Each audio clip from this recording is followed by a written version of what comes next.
In terms of benefits for the organizations, I would imagine that from a recruiting perspective, recruiting of employees, there's a benefit to tracking your carbon emissions, reducing your carbon emissions.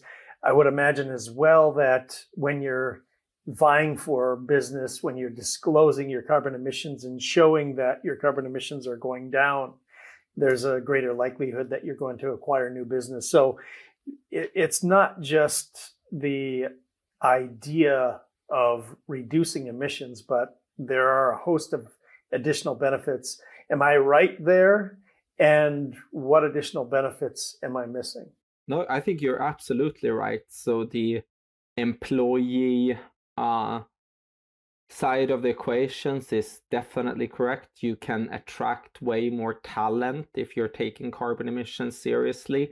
I think most businesses that are recruiting from the next generation and younger people will find that a lot of them want to work with companies that actually take climate change seriously. So it's that element, but also like existing employees. Like I think a lot of executives can relate to the fact that some of their employees or managers might ping them on Slack and say like, hey, what are we doing in relation to our net zero targets? What are we doing in relation to climate? So you sort of might face that internal pressure from employees as well. Then you might face external pressure from investors. So for instance, if you want to IPO your company, list it on the stock exchange, that is typically a part of like a hygiene criteria. You track your carbon emissions, you have a net zero plan in order to be future proofed. But then there is also the world of private equity, where most of the investors of the private equity funds are usually pension funds, and pension funds are starting to sort of redefine their fiduciary responsibilities. I mean, we're investing for someone who might go into pension like 40 years from now. We better make sure that there is a thriving planet in 40 years. It's a part of our fiduciary responsibility.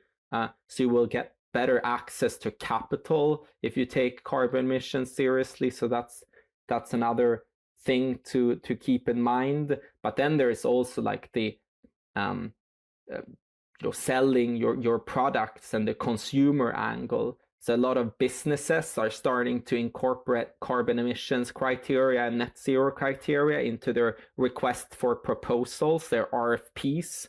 So if they say like, oh, hey, we want to buy a bunch of concrete from someone, instead of saying we are just going to buy the cheapest in their bidding criterias, they're saying, we want the lowest emissions as well. And sometimes they even, have a price for the emissions in that type of equation. But then you also have like normal individuals that are more likely to be loyal towards a brand if that brand is taking climate and sustainability seriously. So those are sort of the main stakeholders. It's investors, it's employees, it is like consumers of your respective products. And then of course like the legislative angle as well and compliance angle.